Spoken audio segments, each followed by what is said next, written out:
Okay, I'll just show you how to delete a mobile from the Bluetooth audio system in this 2011 Peugeot. So, any screen, you've got phone over here, click on phone. You see Barry's iPhone Pro there, that's the only one that's showing up. There's nothing connected at the moment, so that screen shows up. So we just click on OK. Then that brings up a different menu, connect phone, rename phone, delete pairing, delete all pairings. So I'm going to go to delete all pairings. We'll clear the menu out completely.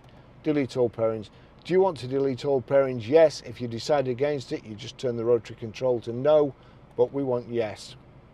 That's it, they're all gone.